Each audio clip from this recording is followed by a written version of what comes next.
Ito si Rose B ng Ibon Foundation. At ito naman si Kapaeng ng Kilusang Magbubukid ng Pilipinas. Natuntun ninyo ang aming podcast. Ang kwentong may kwenta.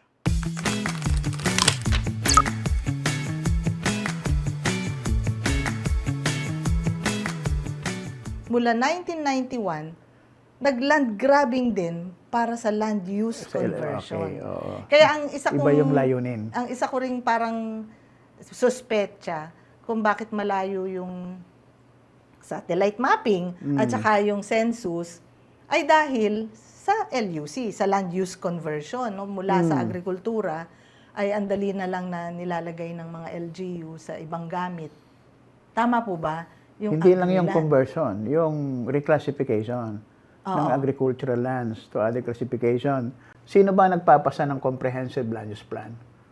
Through Yun ordinansa. yun. Hindi kung sino nakaposisyong yung komposisyon ng city, municipal, councils o ng provincial board. Di ba? Eh kung nando sa kabilang sila sa partido ng ng mga nabanggit nating malalaking partido. Oligarko. O di siyempre, napuprotektahan itong malalaking oligarko yun, oligarchs, na yung kanilang political and economic interest hanggang sa baba. Di ba? So, ang lalaki ng hawak nila, Caps. Kasi tinitingnan ko, halimbawa, rason, kung ports magnate, ay, yan na, hawak mo na yung coastal communities dyan. Paano ka magtatayo ng mga ports dyan kung hindi ka magpapalaya international sa saklaw ng kanyang public lands, di ba? Doon sa, sabi niya, bilang na, ang araw niyang mga smugglers, ang malinaw ngayon, nagbibilang lang siya ng araw na dumadaan. Yung araw niya, bilang na. Habang umiikli yung araw niya sa panunungkulan. Ganun ang ibig sabihin. Pero matatapos ang termino ng panunungkulan niya. Walang walang makukulong na malaki na smuggler. Kasi tinaasan nila yung threshold para makwentang maituring na anti-agricultural economic sabotage offense. Kailangan yung masasabat na smuggled rice, kailangan 10 milyon ang halaga nun. Kahit na sibuyas, bawang, repolyo, patatas, anumang produkto agrikultural, asukal, kailangan ang halaga nun. Ilan po? 10 million. 10 million. So, hindi bilang dyan yung mga OFW na nag-uwi ng sibuyas nung nakaraan. Pero hinarang pa rin. No? Hinarang, opo. So, ibig sabihin, makakalusot talaga. Sa pangalan ng mga development projects, nangyayari ang land grabbing. Pinalalabas nila yan kasi meron tinatawag silang acceleration ng infrastructure development. Pinagpatuloy lang ni Bongbong Marcos Jr. yan, di ba? So, ilan siya? May 194 o 207 infrastructure projects? 207 as of May. Marami din dyan ay mga malalaking highways, di ba? 68% ay transport infrastructure. Malalaking expressways yan na hindi naman pwedeng magbilad ng palay ang magsasaka dyan. Hindi. Bawal. Di ba? Subukan nyo. Bawal, Caps. Bawal nga bisikleta dun. Yun nga kinasasama ng loob namin Actually, pag tiningnan natin, yung buong policy making ng gobyerno, nakadagdag na sa kawalan ng adaptive capacity at pagtaas talaga ng risk o vulnerability ng ating mamamayan. So, ano ba yung policy making na yun? Dito na tayo tutuon ngayon na, kasi yung mga neoliberal policies mo, halimbawa, sa environment, nariyan ng mining, nariyan ng quarrying, pagtatayo ng malalaking dams, siyempre, forestry logging. Kadalasan dito sa Maynila, pagka nakita natin na bumaha, ayan, kasi pinutol ang mga puno. Meron ng mga dam na malalaki struktura. Pero yung potential source of irrigation water, hindi kayang, kahit pangalahitiin yan, hindi kaya. So, malaki yung struktura kaysa doon sa tinatayang volume na manggagaling doon sa potential sources ng irrigation water. Kaya mali Kasi ang pagkakakitaan nung nagtayo, yung struktura, hindi naman yung pagbibigay ng tubig at patubig. Pero dapat, yun, hindi sana gagastos ng malaki. Opo. Pagka malaki yung gastos, di mataas yung SOP doon. Lalo sa flood control, hindi mo nabubuksan kung totoo bang nilagay yung mga imbornal na yan. Kaya nga ang sabi natin, ang pinaka-disaster talaga sa atin, yung neoliberal policies eh. Kasi lahat ng neoliberal policies, pagbubukas talaga ng extraction, exploitation ng ating natural resources, paano natin maproprotektahan yung lupa, yung kagubatan, yung biodiversity na malaking bagay sana para maging tayo, wala pa ako sa resilience, nandun pa lang sa adaptation, no, na tumaas sana yung ating kakayahan. Kaya nga itsura, kaya infrastructure yung priority, una, napakalaking pakinabang dyan ng mga negosyante. Wala naman tayong makikitang para sa atin di ba? Minsan nga nagtataka tayo bakit ang taas-taas ng aakyatin na flyover walang pang pedestrian, wala ring pang bikers, ganyan. So, para sa kanila yan. Pangalawa, ang infrastructure lalo na mula 1990s. Merong overpass. Oo. Wala namang elevator. Oo, wala. Sa katuwid, nagkakailad. Pambata. Paano kung O makakaakyat ka? kaya, yung malakas ang tuhod. Malakas yung Pareho tayo, hindi pwede Hindi doon. pwede Oo. So, kaya, hindi siya senior citizen friendly. So, ibig sabihin, isang infrastructure para sa kanila lang, infrastructure din yan para sa nagnenegosyo sa infrastructure. O, lahat naman ng oligarchs natin Yun Pangatlong pakinabang po ay yung mapagkakakitaan nito ng mga opisyal ng gobyerno. Siyempre. Yon. Ngayon maraming nagtatanong sa atin, ba't kaya flood control ang pinagkadiskitahan? Ito ba ay dulot ng climate change? Sabi natin, hindi. Kasi ang flood control, Walang control ng pagtiba ng walang quality control. Walang quality control at walang control sa pagbati. Nasa ilalim niya, mache-check kung yung tama ba yung sukat Diba?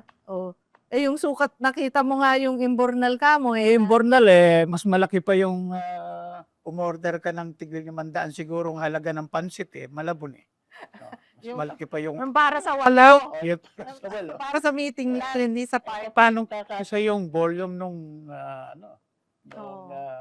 cubic meter ng doon, tubig ulan. Aapaw talaga. Pero walang nakakaalam na maliit lang yung Hindi, basta sa kanila, basta taapaw yung bulsa nila sa sa kurakot at tubo. Grabe Ganun sila Saka agresibo ngayon yung Marcos administration sa renewable energy. And in fact, sabi niya, by 2040, mga 50% daw ng energy ng Pilipinas ay manggagaling sa renewable energy. So, magandang maipaliwanag natin, ano ba yung renewable energy? Diba? Sa benepisyo ng ating mga mamamayan, dapat nating maipaliwanag. Oo. Halimbawa, kung uumpisahan natin sa solar, di parang forever naman may araw, di ba? Paggabi wala. Yun yung, meron siyang yung plano, may scenario 1. Sa scenario 1 niya, sabi niya, yung solar, mangangailangan ng 200,000 hectares. Yung onshore naman, mangangailangan ng 672,000 hectares. Malalaking tipak talagang lupa. Malaki pa yan sa Cebu o sa Iloilo o sa Leyte. Ganong kalaking lupa. Tapos, yung offshore, ito naman yung, di ba, sabi natin kanina, nasa dagat, mangangailangan niya ng 650,000 hectares. Of coastal waters pa lang yon hindi pa kasama yung coast. Yung mga baybayin. Yung baybayin, oo. Ngayon, merong scenario 2 yung plano. Sabi niya, mas maliit lang sa solar and onshore. Kasi ang paborito talaga ng Marcos administration ay yung offshore wind na proyekto. Pero gagamit ng 1.6 million hectares of coastal area. So malaki na yan kesa sa Samar, which is the 3rd largest province in the country. Kasi lumalabas, market-oriented. Yung ganun lang. Yung pagbili ng renewable energy, may nagtatakda na ng kanyang presyo. Market and profit-oriented, pwedeng Tapos yung presyo na yon, siyempre ang nakaka-afford nun yung business din, hindi naman yung households. Tapos ang bentahan ng renewable energy, nasa din, may trading platform din yan. may certificate din, dapat maiksi yung 12 years na yan yung bibili ka talaga sa ganyang presyo. Tapos, siyempre, sobrang mahal yan para sa maliliit na consumers. So, dito May pa lang, feed-in tariff, ano? yung feed-in tariff na sinasabi nila, yan yung magbibigay sa atin ng presyohan na nilang magka-negosyo. Negosyo, pabrika, at yung renewable energy supplier. Pero tayo, household, hirap na hirap kasi yun pa rin ang presyo sa atin eh. In fact, mas mataas pa Mas nga eh. mataas pa. Eventually, kesa sa fossil fuels, malamang, no? Namulat na ako sa sinabi nyo eh. Wala pong Mabuti naman. selfishness. Wala, mumulat mo ako Wala, walang selfishness. Ayan. Pag makasirili ang mga magsasaka, katutubo at mangingisda. Oh. Hanggat mapakitaan sila ng pambansang industrialisasyon na Ayan. pangmatagalan, tunay na reformang agraryo, mako-compute nila kung okay Tunay ba. na programang pampangisdaan. Sa Oo, akin, pangisdaan. Pangisdaan, oo, at programang pang-exercise ng ating mga isda, ay masasabi nila na, oo, sige, give up kami, kami yung tatabi, dahil total ay sa kapakinabangan ng nakararami. Pero hindi ganun. Ito ngayon. Maghe-helicopter ka para pumunta dyan sa resort Hindi na yan. pala, no? Eto ngayon ang balita sa atin ng mga mangingisda dyan. Mapalapit lang doon sa baybayin ng Balisin Island, Ano mangyayari? binabaril po ng mga gwardya. Tindi, no? So, walang sinabi yung Section 18 mo Wala. ng RA 88. Wala doon. 50. Tindi, no? May mga destructive projects din po na kailangan nating banggitin katulad ng mining. Nakakaano yan, yung mine tailings, pupunta yan sa bodies of water. O yung oil spills na nangyari nitong Negros Oriental oil spill na kung saan ay nag-collapse yung wastewater lagoon ng Robina, Universal Robina. So, kumalat yon sa mga 3,000 hectares ng karagatan. Yung binanggit nating provision ng Fisheries Code of 1998, yung sections 18, 19, and 21, at saka yung section Article 1 ng Fisheries Code, at yung section 149 ng Local Government Code 1991, dapat yon consistent yon at umaayon doon sa mga pertinent provision ng 1987 Constitution. Yung sections 2 and 5 ng Article 12 na doon kinikilala talaga ron yung pwede kong sabihin constitutional right ng mga mangingisda sa kanilang preferential right para sa kanilang preferential use and priority use ng ating mga puok pangisdaan, lalo na sa mga antas ng munisipyo. Dapat consistent yon. Gusto kong pasukin, Caps, yung tinitake on din ng ating mga mangingisda, yung kampanya rin para sa soberanya, lalo na doon sa West Philippine Sea. Kanina doon sa sinasabi niyong fishing grounds, parang binuo nyo lang no? WPS, West Philippine Sea.